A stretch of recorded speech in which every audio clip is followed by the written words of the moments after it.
I bought it on Facebook Marketplace, and I've never bought anything from Facebook Marketplace. But it's being shipped apparently. But it's like still like your order is confirmed, but I don't know if this dude is like for real. But I bought a set of tabla drums. Ooh, sick. For $100, and they need some retuning. But I think I can figure it out. So I'm really pumped about that. Sick. Yeah. I did buy a new kit that I'm pumped about too. So What kind of wood is it? it is maple. It's actually like this new line diamond drums from Craviotto. Oh wow, Craviotto is really nice. These are like the budget Craviottos. Oh, okay. But their sound and look amazing. Hell, Yeah. pretty neat. Yeah. I don't know what else could be better. Right. Yeah. So Could really they just fun- cost a bit more? Yeah. Just charge me a little. Yeah, little just so I more. could say they're more. Yeah. So I'm really pumped about those. And just yeah. I got into a little bit of Elvin Jones too. Like I've always wanted to dive into some of his stuff, and Drumeo, what's that guy, Brandon Toes or whatever, or I don't know how you say his last name. This guy is doing a great job of like, he spans the spectrum, I feel like, pretty well too, of doing like, he'll break down like a Love Supreme with Elvin Jones. Oh wow. And he broke down that beat, and then also the ideas that he's using. Because, a lot of people in their lessons online will be like, this is what he's doing. I know this for a fact. And it's like, no. Like, if you listen to Mitch Mitchell, like, no one's going to know what he's doing. Like, he's fucking awesome. And I feel like I like it when I see someone as a drummer be like, this is the idea that he's getting. Right. And he's probably doing this, but and I like that kind of drumming of like, I have not written this out. I'm not going to do this exact same thing every time. Right. But like, I've got some ideas, and like, I'm going to use them, but like, it's going to be different, a little different each time, because I'm stretching myself every time I play it. Yeah. But this Brandon guy breaks down, like, he's done Art Blakey, Elvin Jones, he even did like Alex Van Halen, and he's done some Bonham. Like, he just goes jazz, rock, funk, all of it, and just does a really good job of explaining, like, here are the ideas, here's the beat, so if you get this, and then maybe he does this here, maybe he does that there, but none of this is like set in stone. Right. Where I feel like growing up, I always thought like, oh, you gotta play it like they played it. Right. And then you see them play it live, and you're like, They do it They don't different. even do that. yeah. So, Yeah, Stuart Copeland's famous for saying like, I jammed in the studio. And Yeah. when I play it live, I just do whatever else. I yeah. never play the same thing. And I'm like, wow, And that's only useful if you're like at a wedding band, like nailing the part or something. Like, that's not useful. Yeah. Which I did go like through the high school kind of drumline phase of like being in like a pep band or a jazz band, and like learning stuff for like shows. I'd be like, learn these parts, and like, I like these parts. This is cool to recreate this. It's like playing Lower Broadway. Sure. And it is cool, but there's a ceiling to it. Sure. Right. Yeah. The idea is to take the you can only copy idea. exactly, Yeah, and then right. make it your own. Right. Yeah. You can only copy you can only be someone's so far, you know. Yeah. That's the beautiful thing about music. It's like, Yeah. you really get to be, An individual. yeah, express yourself. And if people don't like it, then they can go somewhere else. Very nicely You said. have to go really far away because Yeah. my amp is loud as shit. I'm beating the hell out of these drums, so you're gonna have to run fast and long to get away from this. Right. All right, Matthew. Who are some of your favorite guitarists or like? My favorite guitar player is Willie Nelson. Really? Yes. Then probably Jimi Hendrix. From Seattle guy. It was like he was just like in the blood. Then probably Chuck Berry. I don't know. I'll just go with those three. All right. Cool. Awesome. Yeah. All right. Anything else y'all would like to say before I'm gonna ask you the last question, but then go into band questions. Yeah. I think I've told you everything about my entire life. Yeah, same here. Great. Yeah. This is good. Everything that I care about. Yeah, that's all that matters. Yeah. What is something absurd that you love or do? I was thinking about this. I really like doing physical things. Yeah. Like what? I mean, drumming is one, obviously. But I've gotten, in the last few years, really heavily into martial arts. And, like, yesterday, working this construction job, we had all this material to build this fence that we were unloading. And some days I get there and I'm like, I'm sore from working out or doing whatever I'm doing. And I don't want to do this. And yesterday I was like, I don't really want to do this. But I got to the point, I'm like, you know what? You're going to have this. Yesterday was going to be my I'm not working out today day. I'm like, you know what? I probably need to work out. And I'll use this as a workout. And the other two guys also working their asses off, but one of them was just complaining about it. And after I got done, I was like, I feel amazing. I feel great. And like, I was wheelbarrowing and like this concrete. And I'm like, you know what? I'll put this over here. I'm like, might as well do some shrugs. Or like, you know, like when you get a bunch of 2x4s, you can stack them on your shoulder. The personal trainer's coming out a little bit. Stack them on your shoulder and walk. It gives you a great core workout. It really does. And you switch your side, get both sides, and then you can carry it like this, and you get a great core workout and then great bicep workout. Right. And the whole time I'm like, you know what? I'm just getting that beach body ready, and I'm getting paid. Yeah. Like, why are you complaining? It's true. Are you a personal trainer? Yes, but I've been very inactive since before COVID. Right before COVID, we were touring a lot, and it's really weird. I was doing Brazilian Jiu-Jitsu before I came over here, and I saw this guy who I worked in his gym, and he was there tonight. I've been thinking about him a lot recently, about reaching out and be like, I need to get back into personal training, like, and he just showed up. And I'm like, that's so weird. Look at that. Yeah, but I do like that as like a side hustle. Where did you personal train at? It's called the Grow House Method, and I also did it on my own, at like different places. Like, I'm not gonna tell you exactly the gym I went to, but I'd go and like, I would tell the person, act like we're workout buddies, because they're not supposed to be training anyone here because they didn't hire me. But Right. I'm gonna like if their staff comes around, I'm gonna do a quick set. So something weird, just do that. Like, so I'd go to gyms with people on the slide. Okay, now Yeah. go ahead and lift this. Yeah. What you're gonna want to do to fire your rhomboids is like this. Oh yeah, this is really hard. But yeah, I do miss that. It was and I've been thinking a lot about, like, you know, how I can transfer that into gearing it more towards musicians, especially drummers, because I don't think we as musicians have to be in extraordinary shape, but being in some sort of shape definitely makes it all easier and better. Easier, and you have your long-term game. Yeah. And like, I did it this year. I usually do it over the holidays. I work out less, I eat more, and like gain some weight, and then try to cut it back after that. And it's like, this year, like towards the end, I was just like, I feel like garbage. I'm like I've been like drinking too much, eating and whatever. I'm like, I don't like this feeling. And it's like, getting to that point makes me just lights a fire under me too. Right. Yeah, so I like a lot of physicality. Definitely. I always have, as a little kid, even. Nice, yeah.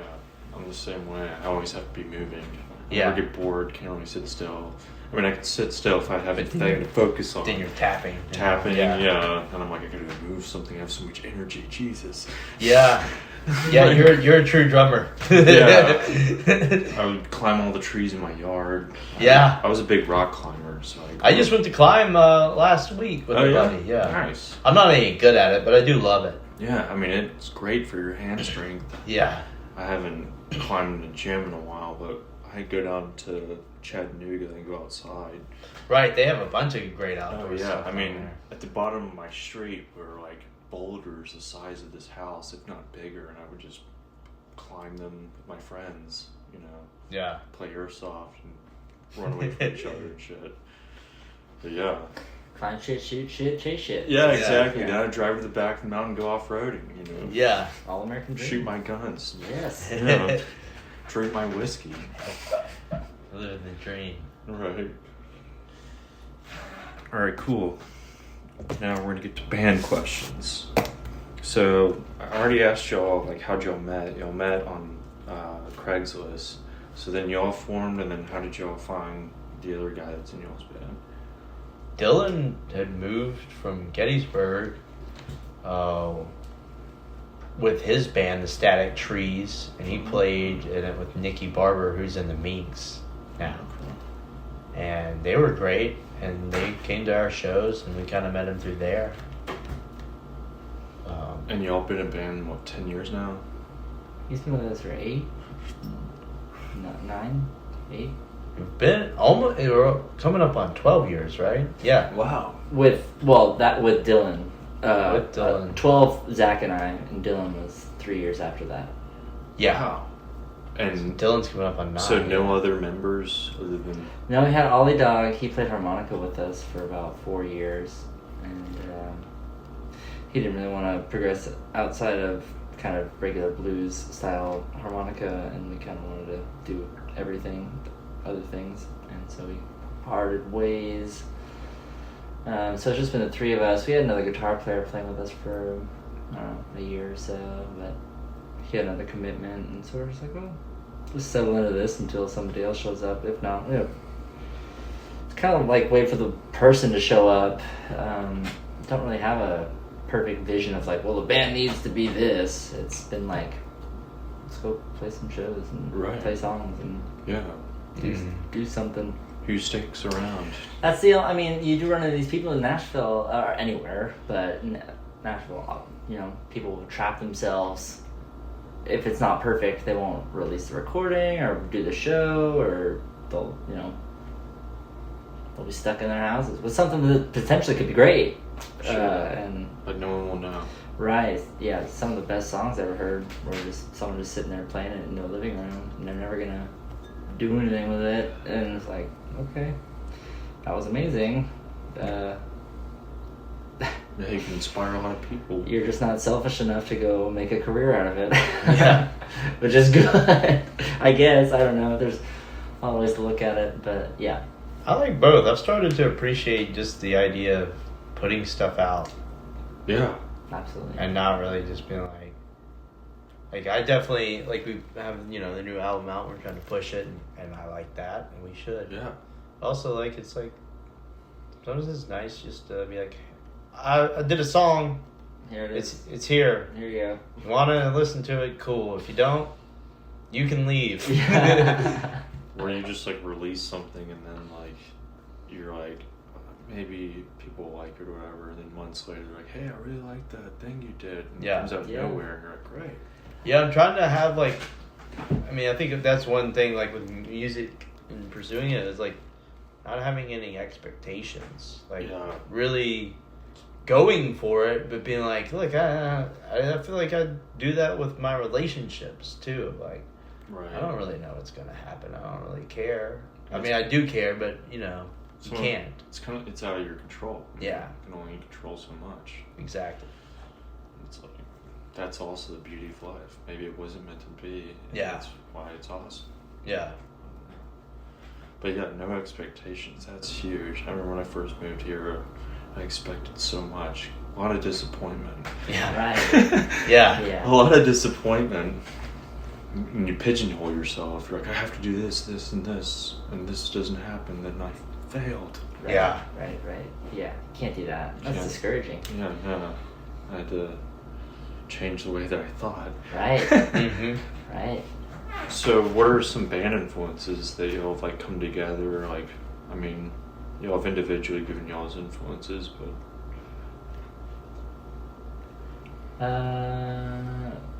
band influences? Like collectively inspired, Rolling Stones. which are doing now. Yeah. MC5. Yeah.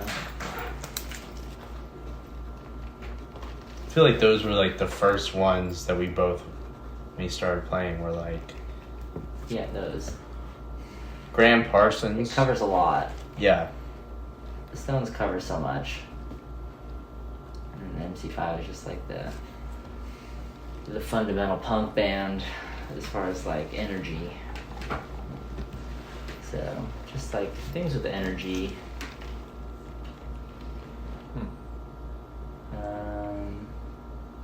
Jack White, I think there's like the White Stripes in general. He was really heydaying when we came together. And sort of there's a space for two-piece bands, you know, he kind of made a space for that, which was nice. Yeah. For people to feel fine paying us for, you know, two people showing up and playing. I've always liked him, and he was one of the first guys that moved here that sort of was like, hey, Nashville's cool. That's not New York or LA for music, so Nice. I liked him.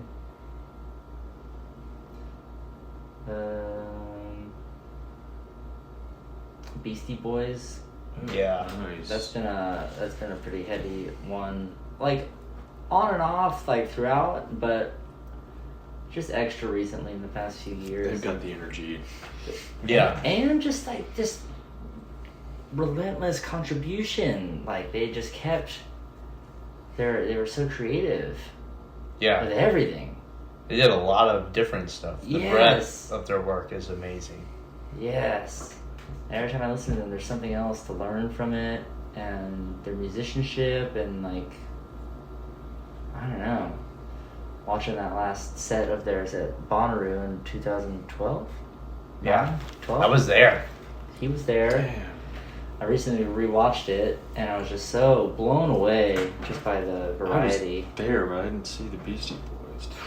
I Watch- saw Radiohead. Watch the set Yeah. online. It's on YouTube or whatever, but watch that set and just, you'll see what I mean. They go from their hardcore influences to their rap, Yeah. to like the early rap, to their style of rap, which they like invented, of just being themselves, and then like being the Meters, and then being like a jazz instrumental band, and then back to being hip hop, and then just like, and it's so seamless, and they did it all so young. I mean, it's magic now because they had lived so long and done so much, but they got started so young and were so influenced so early in New York, and were just around great music. You could tell that you had to be around that great shit to have it come out of you. Anyway, I'm super inspired by them, and as a band, I know we all were a three-piece band. We've always like, our Christmas song is pretty much a Ramones meets Beastie Boys song, so incredibly deliberate. But yeah, that's a solid band influence right there. Awesome. Yeah. Okay, cool. So what do y'all do now to get inspired? Or like what inspires you all? I think just like living and like going around and doing stuff and meeting people. Well, I mean, together as a band, like what do y'all... Mini golf. Mini golf. Yeah. Nice. Mostly mini golf. Where do y'all go to play mini golf? Oh, when we were on the road, we would go. Oh, Yeah. There's only, one or two mini golfers per town. Mini golf is Mini golf is come into the mini golf office. Mini golfers. I got the corner mini golfers. No, we do that. I don't know. Each one of us writes great songs, and so as far as like we jam a lot together. So that's when we come together. We jam and just throw shit at the wall. And I'm guessing y'all jam at his house? we jam at my house right now. Okay. We've jammed. We've moved and jammed. I lived on a school bus for a while. I think that was our funniest jam. Was jamming in the school bus. But yeah, we've moved. It was at Dylan's. Dylan recently moved to Lexington, Kentucky, and so our manager and a bunch of friends all live in Lexington. So it's kind of like this second home for us. But he just recently moved up there. But yeah, we all like have our own niche influences, but we all like generally the same kind of stuff, and Cool. bring a song together and jam on it, see where it goes. Nice. And then like to get outside influences, you like to go do your workouts. You like to go to shows, or y'all go to shows, or Yeah, go to all that. Sometimes just waking up and like drinking. I don't really. So my house has a big backyard with a fence. So usually I'll get ready in the morning and let my dog out. For a while, I used to walk her around the block. Like I've had so many ideas when I wake up. I'm like drinking coffee and my dog's taking a shit and I'm picking it up and then the idea hits, or like you feel the warm shit. yeah, or even like when I'm in the middle of sparring, like I have very clear ideas either for music or like, oh, you know what, why everything's going wrong in this part of your life because you're doing this. It's weird because it's like when you're either halfway awake or you're fully engrossed in something. And it's happened to me on stage too, of like, I have like a moment of clarity and like I try to kind of not do that, just kind of be in a zone. But sometimes when you're in the zone, you're focused so much on it that all these thoughts flood your head. Mm-hmm. And I don't know, I feel like the things that I like the most which are music and sports, create that so much. And picking up shit. Yeah, picking up shit, putting it back down. Yeah. I think it goes with that. It's I've always found to be most successful being creative. You're the most creative when you're not looking. Yeah. Right. Yourself. Yeah. It's always the dating thing too. You're always finding the one. When you're not looking. Yeah. Or like I need to write a song. Okay, just pretend like it's not there. Just like yeah, exactly. Don't worry. I don't need it. I remember how you cut that trim? I thought you took. Oh motherfucker, here it is. Yeah. Steady hands. How can I distract myself? Right. Yeah, that too. We gotta make a new album soon, so I've been really just like, I'm like, oh man, I've been turning it on. I'm like, oh yeah, idea time. Yeah. We gotta go to the woods and record, or not record, right. Never done that. We've never Gone on a little band vacation, Yeah, I mean, we've been on tour for weeks on end, but never to just play and not turn your phone on for 3 days and wake up and use that magic morning time to play music. Yeah. With each other for the purpose of being creative. And all wake up at the same time. Right. Yeah. And just use that time to be creative. So I would like to do that. Yeah. Get a cabin. Yeah, it doesn't need to be long, 2-3 days. But just long enough to unplug and just spend that time. Have your shit set up so you wake up, plug in, and you're ready to go. Just pick it up and go. Mm-hmm. Yeah, so Definitely. we'll do something like that. Plus mini golf. Yeah. Sounds like when y'all get y'all's own studio, you're gonna have a little mini golf course next to it. I think the studio will be mini golf in it. And Yeah. you just record on the greens. Think of all the Yeah. Strap the mic to the windmill. Yeah. Hole in one! all the room noises that could happen with that. Yeah. That's real studio magic there. Yeah, when y'all want the space vibe, y'all just turn off the lights and it's all glow in the dark. Yes, exactly. Oh, yeah. So where did y'all record New Way of Life? Sputnik. Sputnik? Yes. That's the second band that just said that. Oh yeah, who else did? A band's recording this weekend at Sputnik. They're called Violet Moons. Nice. I interviewed them yesterday. Are they recording with Mike? I think so. Mike I think Fahey? they said Mike. Yeah, I think they said Mike. That would make sense. He's a good guy. Yeah. We recorded with him. He's Vance Powell's kind of assistant, I believe. And he gets to use the all the toys when Vance isn't using them, so that's what we did. And he cut us a great deal, and we recorded in 3 days. Sick. Mixed it and a couple more after that, and it sat in the can for 2 years. Really? Yeah. Wow. Yeah. Wow. I really like the song I just messaged you, or the I got a message? I got a message. I just that's what- messaged you. Not that, yeah. Next album. No, I like that better. Like, listen, my new I song, just didn't you get my text? I Well- didn't get your text. But I love the one drop in that, and Thanks. kind of like the rock meets reggae. Yeah, I love reggae. I love reggae, yeah. And, Yeah. you know, I don't know what I was going for with that song. It was there, and I was like, oh, this feels good. Let's just do something like that. So. Oh, yeah, that's probably my favorite song off the record. Thanks. Yeah, Mike went to town on the production with that particular song and all the other parts, but I was like, yeah. Make it weird. Make it, get King Tubby on there, get real dub. Dub that shit. Yeah. Right.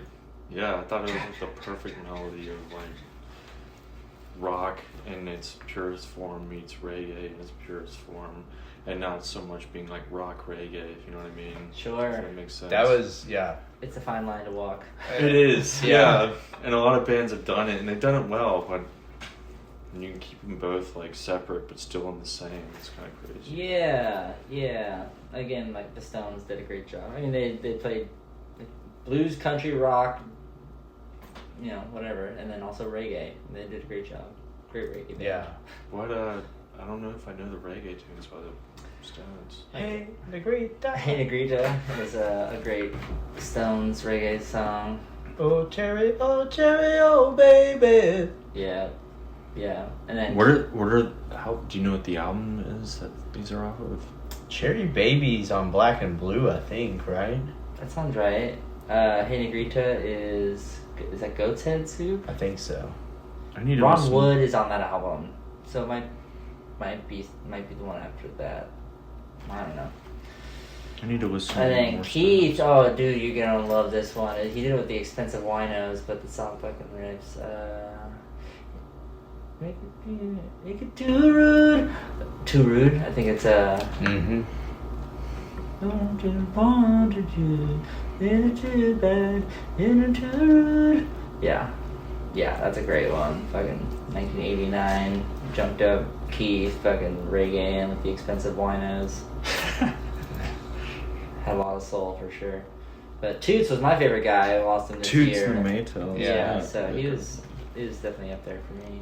I mean, Toots and Peter Tosh and Bob, that's hard to beat. Those guys right there. Jimmy Cliff. Right, yeah, I love this. Like right on that edge of like ska and dance hall and all that stuff. Yeah. Yeah, Tim Armstrong has a really great He is great. reggae album. Tim Armstrong. He's a singer of Rancid. Oh, really? But I think I'm probably into reggae because of him, because I was into Rancid for a while, and he kept talking about how he felt like reggae and punk rock were the same thing, and I was like, I don't get it. And then once you start listening to Clash, you kind of like go down that road. Police. Police too. And then when he put that album out, it was like the production on that is like very. What's the name of that album? I think it's called A Poet's Life By Tim Armstrong. Mm-hmm. And then, like, of course, Gorillaz came out, and then they're like, huge. Beastie Boys. It's reggae. like, Beastie Boys meets Clash meets the melodica. Yes, the melodica. What did you say that Tim Armstrong album was? I think it's called A Poet's Life. Okay, cool. Yeah. Okay, cool. What has been y'all's favorite show that y'all play? Mine was Puck Fest. Yeah. Punk Fest? Puck. This guy, Brad Puck. Okay. The first one was awesome. It was in Austin during South by at this house party, and they put up a quarter pipe and had BMX guys going. And then the second year we played, it was kind of a similar thing, but they had us play during the Big Air competition. And the night before, we had been up talking about Chuck Berry and some of his creepier tendencies. And we were just kind of going on about him, and he's like one of my favorite guitar players. And the next day we're getting ready to go out and play, and our buddy TJ, Uncle Sexy, who is running merch and driving for us, comes up. He's like, "Did you just hear Chuck Berry died?" So it's like this weird, like, what? I feel like we've had a lot of people. I don't know. It's just that That's happened. it's happened a lot, but it's also, you know, that was all those people are dying at this time. So, but so yeah, we opened with Johnny B. Good, and I don't know if anyone else knew he had just died, but the energy exchange was amazing, and like all my X dreams, like X Games dreams had come true. So you're like rocking out while this was Imagine like our backs are against the wall, and then right over here is the ramp these guys are jumping up. Yeah. And so they would like abandon their bikes and they would almost hit us. So you have to like keep an eye on bikes. The not crowd's in falling front on of us, like rocking. Yeah. So yeah, rocking crowd, giant bike jumps, and then us playing. And that was a really, really good one. Yeah, the energy exchange was good. It's like, well, it's hype. This is hype. Yeah. What year was that? I think that was like 2017, 2018, 2017. 17 probably. Wow. Yeah. Yeah. What is y'all's favorite venue in Nashville to play? Mine is Exit In. Just because it feels like Pretty historic. proper historic venue. Yeah. Mine might be Mercy Lounge. Mercy is great. I've just experienced some great music in there. I like the Basement East too. Mm-hmm. But it might now be Eastside Bowl. That might be where it's at now. It doesn't have the history aspect necessarily, but it is a great room. It's a great place if you haven't been yet. Yeah, I went bowling last week there. Okay, But yeah. I haven't seen the room. Yeah, definitely catch a show there when you can. It sounds great. It looks great. The greatness from the bowling carries over into the room. So I think I see good things for that place. Yeah, it's good to have another venue in East Nashville too. Yeah, right. It's not the East Room or Cobra or Five Spot or. Right. I mean, that's what Madison is going to be that's the East Nashville. You know? Yeah. Right. The new East Nashville is north. We're just gonna make sure we make that weird. Yeah. Yeah. I don't know if you've been to Madison, but it's pretty fucking weird. A little bit. God bless. I usually just like if I go to 5 Points, then if anything happens, I can just run home. Yeah. That's true. I'm only a mile away. That's true. Yeah. East Nashville does it'll bubble you. It has bubbled the crap out of me. It will do that, but there's so much more to Nashville. I know. It really is. Like when you go see a band at the end, that's like West Nashville. That's Right. like a whole other infrastructure of music. Right. There's bands playing you don't know about over there. All the time, yeah. Yeah. And you will not know unless you go over Mm-hmm. there. All right, cool. What are some of the biggest things you all have learned being in a band? I've learned to like appreciate and accept people, or or their music and their styles, you know, as opposed to me being like, you're not what I like, so I don't like you, kind of thing. I guess that's kind of how I moved to town, because it's like my walls were up. Like everyone in Portland didn't like anything I liked, so it was just like alienated. And so meeting Zack, he liked all kinds of music, so I was like, oh, I should just like everything too. Like if it's good, just enjoy that. So I think that's a big thing in music, and plus also like if you're making music and it's not something I would make, why would I shit on that or say good, bad, or ugly about it? You know, it's like, okay, cool. Acceptance. What is that called? Is it acceptance? I don't know. When you're just like Peace. cool with everybody, Openness. being who they are, Yeah. I guess. Yeah, openness. Just open-minded. And that's how you make friends, or just be nice to anybody, or I don't know. You gotta be I cool with guess you people in a band. You gotta just enjoy that they have passion. Is what I always say. Even Sure. if I don't understand what they're doing, like as long as they have passion. Yeah, right. If there's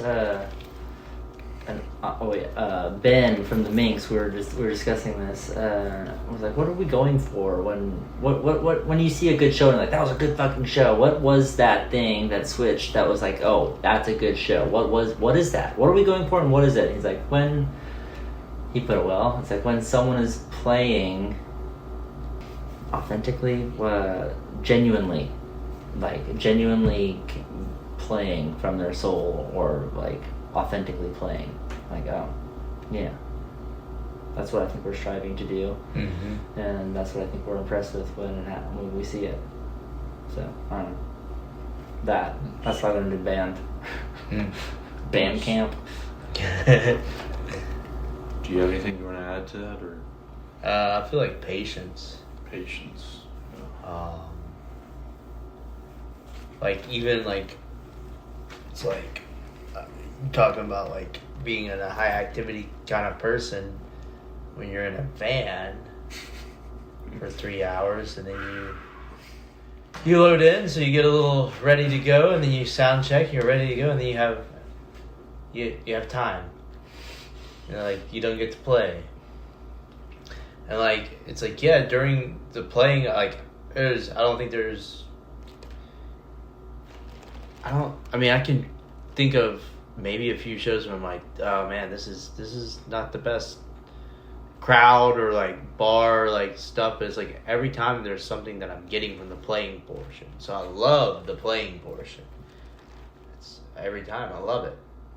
The writing in a van I don't always love, but it's like, okay, well, you can do things, you can meditate. For me, because when I'm here, I feel like I'm always going because I'm high activity, but it's like I catch up on my sleep. That's great. Sometimes it's like I'll look on my phone and like research like, oh, what's something that I want to do for a workout, or like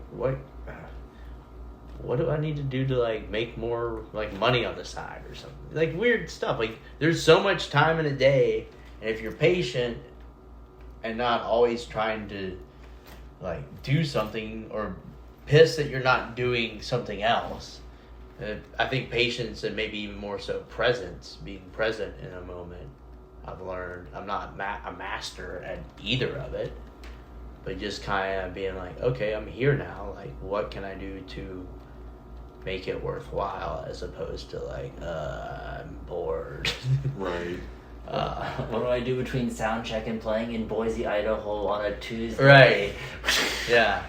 What do I do? So bring books, I guess. Books for me, like too, like I always like the idea of traveling and seeing things, but like my idea of traveling is like, I'm not really big on like touristy stuff, but I am big on like, if I lived here, like what would I do? So like, I like waking up and going and training jiu-jitsu if I can, or getting a workout in, or like, if there's a cool, or I used to go to a lot of record shops, but feel like that spent too much money, so I'm gonna wait till we're rich and famous to do that again.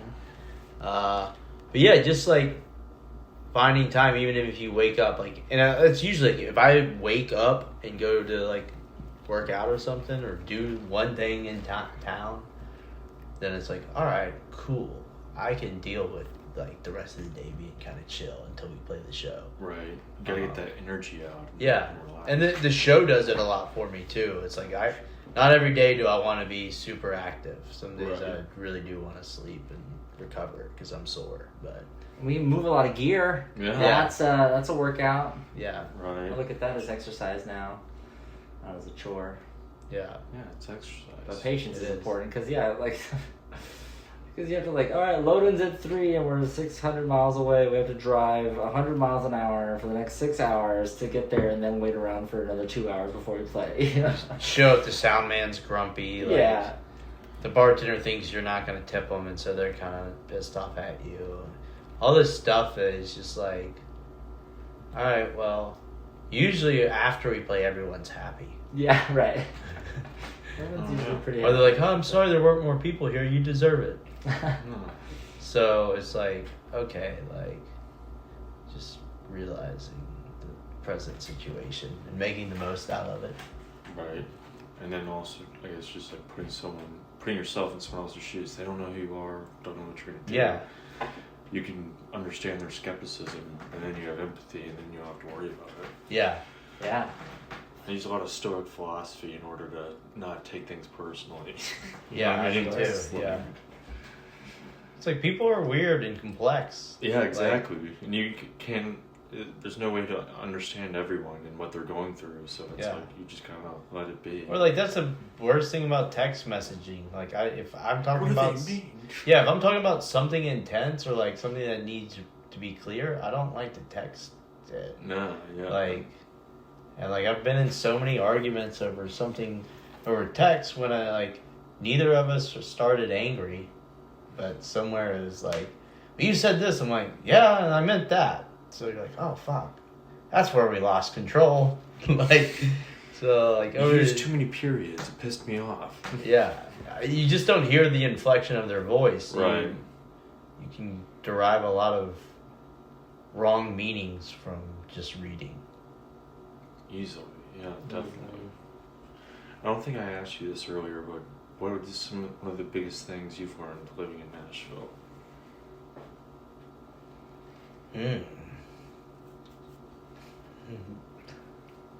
I guess I don't know. The Southern hospitality, it didn't really seem like a thing to me until I was older, and you see other places or people come to your town like, you're so nice. I think that's a good thing to continue. But, it's like the whole thing of not allowing people to step over you on top of you. But even if they do, it's like, well, that's their problem. Like, let it go and, like, continue to be nice, because it usually pays off more than it doesn't. So, yeah, being able to let things go more. I think that's the what I think is the idea behind Southern hospitality, and like bless your heart is kind of growing up. Like, man, I was probably stupid, but I thought bless your heart always was like oh, you're so sweet, but it's kind of a condescending, like, oh, bless your heart, you idiot. Yeah. But at the same time, it's a really nice way to say it. It is. It's just kind of like, all right, today it's like, I've gotten to the point where, like, I don't like to really argue with people, because it's like, all right, you're not going to convince me, and I'm not going to convince you. Like, if we have common ground, cool, let's hang out and not talk about the certain things. And it doesn't bother me, but, like, I'm just tired of trying to convince people. And when they try to convince me, I'm just like, I don't have energy for this. Right. This is, I'm not trying to be mean or callous, but it really does drain me when someone comes up and wants to talk about some crazy conspiracy theory. And I'm not trying to get political or anything like that, but like, or even just like something that doesn't matter. I'm just like, okay, I don't care. Or how are you doing? Yeah. Right. So I think that's okay. Cool. And what is some advice you'd give to someone moving here to pursue music and art?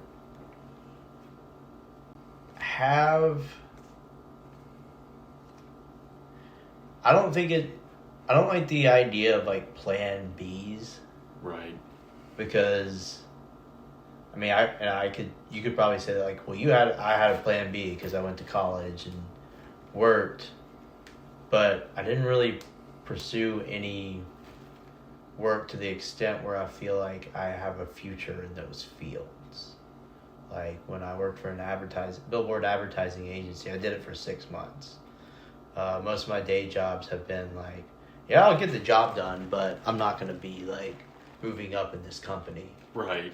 I do like construction and creativity, but that stuff, but there's no upward mobility with the people that I've worked, I don't think.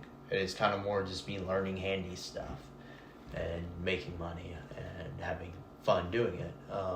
But I do think you should have some sort of... I was joking with this Ben Ringel from the Delta Saints. He bartends at Marathon Music Works with me. Nice. And he also works construction.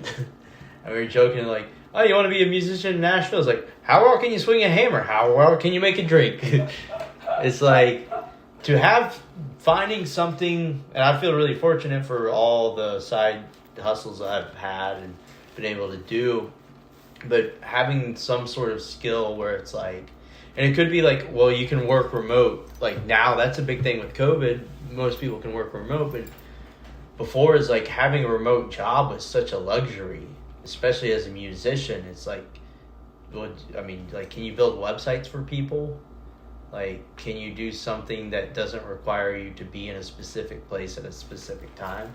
That's a good thing. Can you, with like my construction and my bartending jobs, so far, knock on wood, I've been pretty fortunate that they seem to be really cool with me going on tour and coming back, and they have work for me.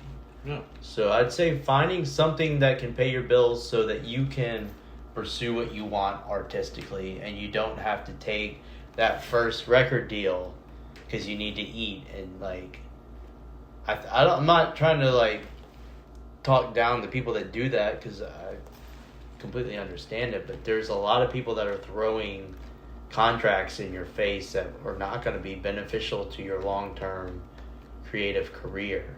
So if you can not worry about making money in your creative pursuit in the beginning, I feel at some point you want that to take over, and if you're going to do it for a long time, you need it to, at least to a certain extent. But there's a heavy metal guy from like Norway or something. I always thought this was hilarious. It's like, he sells a shit ton of albums. Like, he's pretty famous, I think, in the metal community.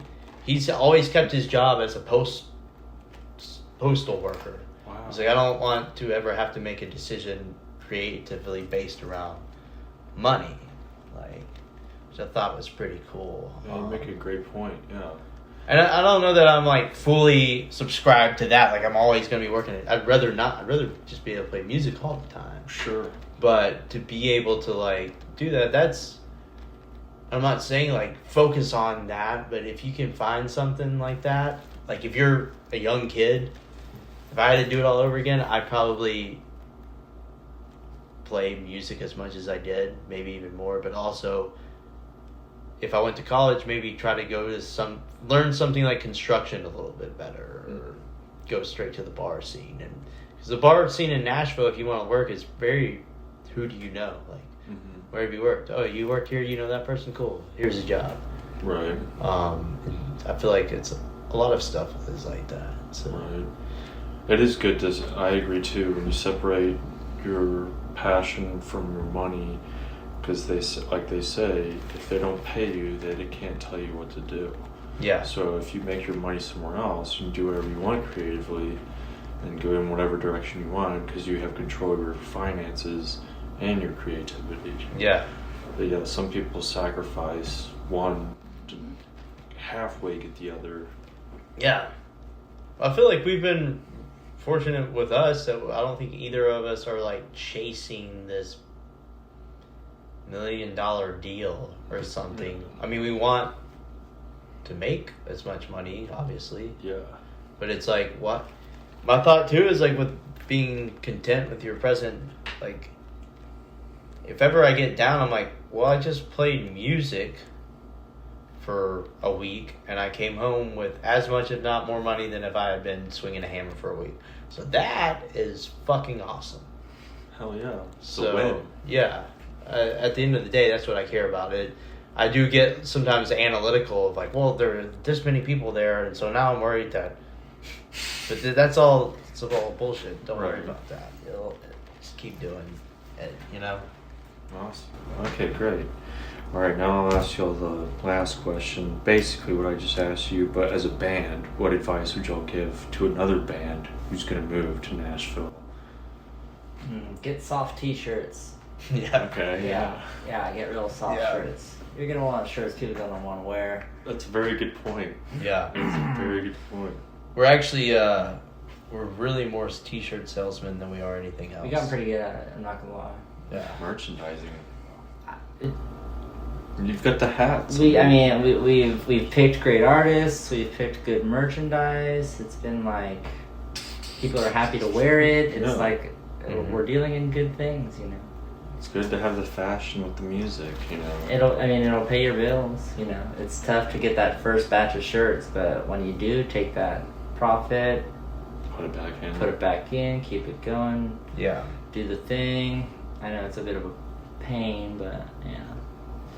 Also be patient and communicate best as you can, because you're gonna grow up with each other and make mistakes and grow. It's like a marriage. Yeah. Like a multiple way marriage. Yeah. But it's like you're all dudes, like learning how to live and be people. So it's like you're all having similar struggles at different times and different interpretations, and it's kind of like a cool think tank as far as it's our band. I don't know about other idiots who have stupid band names. But I like eating fucking glizzies from the gas station. Right, yeah. I don't know what other bands talk about, but I like our conversations about when we're just whatever, exploring ideas and shit. So yeah, that's cool. I think talking to your bandmates is important, and just practicing or jamming a lot. Always bring it back. I learned that from the Roots. That was Questlove's thing. It's like anytime there was something, or it's been too long, or something feels weird, or blah blah blah, bring it in. Have a jam. Always practice. Always play. Yeah, awesome. I don't know. Cool. Yeah. That's all I got. Well, is the latest you are going to be going back in the studio soon, or? Yeah, probably. Not soon, like within the year. Okay. Yeah, cool. yeah. Hopefully have the recording. Let's shoot by the end of the year. Let's say that. Do y'all have any Nashville shows coming up? We don't have any shows coming up. Oh, okay.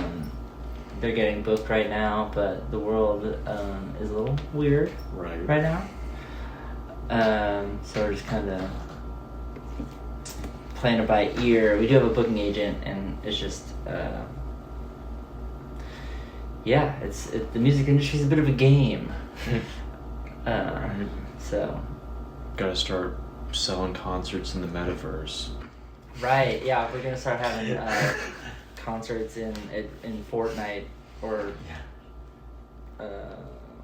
Call of Duty concert all edition. Of our songs are NFTs now, so if anybody wants to buy one of those, feel free to. NFTs. Oh my god. It's true. I learned about that yesterday.